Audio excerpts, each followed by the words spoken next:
everybody, I'm Bree the Plant Lady, and tonight I am cleaning up these warm season crops and getting these 100-gallon root pouches replanted with cool season veggies. Now these were the first thing that I planted this spring, and their time is up. You see the cucumbers aren't really producing fruit now. They're really lost most of their vegetation. A lot of these tomatoes have completely died. I'm anxious to make this space look better. So I'm gonna remove everything here, replace them with some of the cool season veggies that I've already seeded, and then I'm going to fertilize everything using kelp. This is a great liquid organic fertilizer. And then, last but not least, treat everything with BT, Bacillus thuringiensis. This is my approach for keeping those cabbage worms at bay on all of these cruciferous vegetables that they love to devour. So, stay tuned for my progress.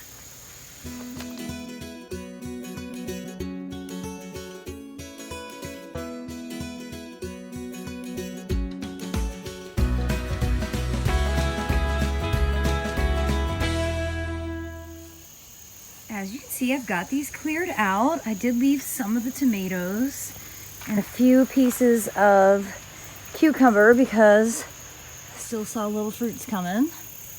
But now I am going to pick from these crops here, which don't look great.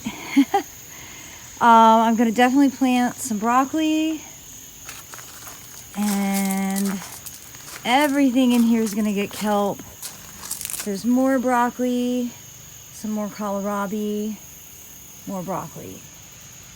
And I might go ahead and plant just a few of these sweet peas. I planted these really early, and there's no advantage to that. So my normal cycle for sweet peas is planting mid-October. Planting the 1st of August, they're just getting eaten. There's too many bugs at this time of year here in central North Carolina, zone 7, for a lot of these cool season vegetables this early. I saw beautiful vegetables in the mountains, but it's so much cooler there. Like, there's really no comparing the mountain climate to the Piedmont climate. It's just not the same.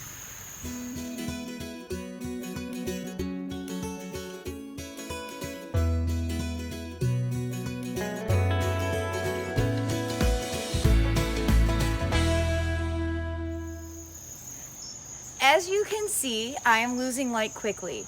But for those of you who aren't familiar with kelp, this is actually the fertilizer that I recommend using in the fall because it's not so strong. So the NPK ratio is actually 0.3, 0.25, and 0.15. And so that's a really nice low. It's not gonna force anything to grow, too abundantly. And I'm pretty loose about how I measure. I basically so for seedlings and transplants, they do 1 tablespoon per gallon.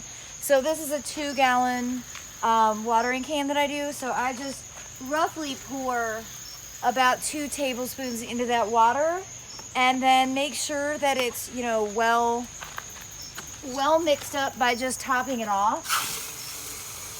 A little more water, and then before I put the BT on, I'm gonna water all of these seedlings with this.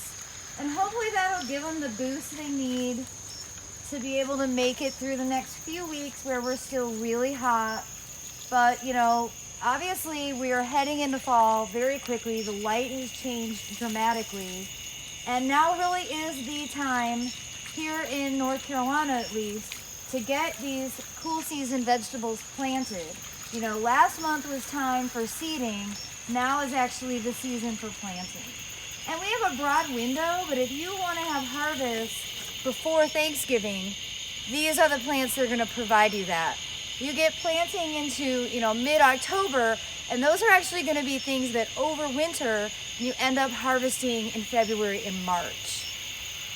So I'm just going to water the rest of these in, and then get all of the plants in my greenhouse fertilized, and then I'll be sprinkling some BT and calling it a night. If you found this video to be helpful, please give me a thumbs up hit that bell notification so you'll know when I post more videos. And as always, thanks so much for watching. Happy gardening.